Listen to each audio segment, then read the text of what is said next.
এই গরমে যখন এক পিস ডাবের পুডিং খাবেন তখন মনে হবে যে মন প্রাণ তো ঠান্ডা হচ্ছেই, সাথে সারাদিনের ক্লান্তি এক নিমেষে দূর হয়ে যাচ্ছে।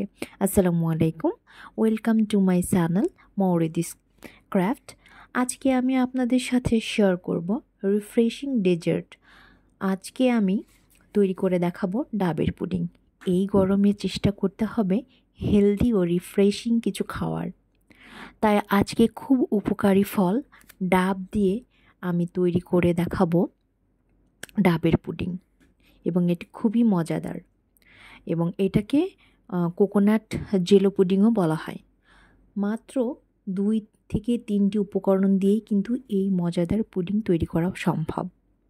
আশা করছি আমার আজকের রেসিপি আপনাদের সবার খুব ভালো লাগবে।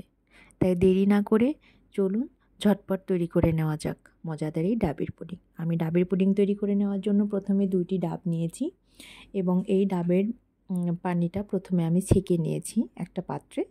তো 2টা ডাবের পুডিং আমি আলাদা আলাদা করে বানিয়েছি, এবং এখানে একটি ডাবের পুডিং পানি আছে। এখানে আমি 1 চা চামচ প্রথমে 1 চা চামচ আগার আগার পাউডার দিয়েছি, তারপর আরও হাফ চা চামচ দিয়েছি, সঙ্গে 1.5 চা চামচ চিনি দিয়েছি। আপনারা আপনাদের পছন্দ অনুযায়ী বা স্বাদ অনুযায়ী চিনিটা দিয়ে নেবেন। এরপর ডাবের যে নারিকেলের অংশটা আছে সেটা আমি নারিকেল কাটার দিয়ে কেটে আলাদা করেছি। এরপর ডাবের পানিটা চুলাতে জাল করতে দিয়েছি। এই যে একটু নেড়েচেড়ে নিলাম, নেড়েচেড়ে ভালো করে মেশাতে হবে। এবং এরও মধ্যে পুডিংটা সেট করার জন্য আমি যে মোল্ডটা নিয়েছি সেই মোল্ডে সেই ডাবের কাটার অংশগুলো দিয়ে দিলাম খুব সুন্দর করে।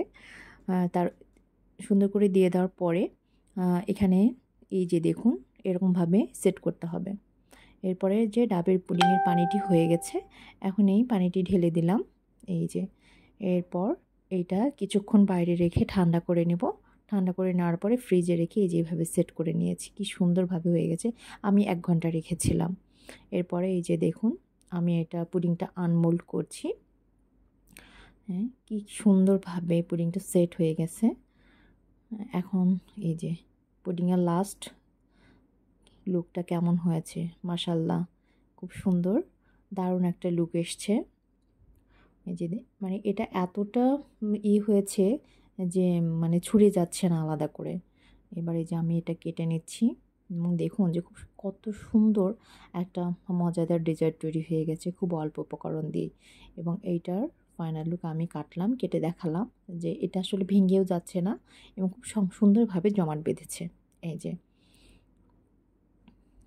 তো আপনারাও চাইলে এরকম মজাদার ডাবের পুডিং তৈরি করে নিতে পারবেন এই রেসিপি দেখে, এবং আশা করি আপনাদের ভালো লাগবে। তো ডাবের পুডিংটা আসলে আমি খাচ্ছি আর ভাবছি যে এত মজার।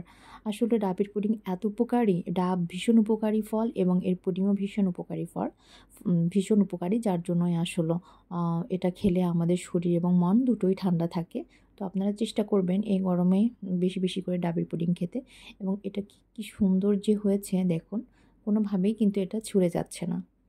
তো আপনাদের যদি এই রেসিপিটি ভালো লাগে তাহলে সবাই লাইক, কমেন্ট অ্যান্ড শেয়ার করে দেবেন।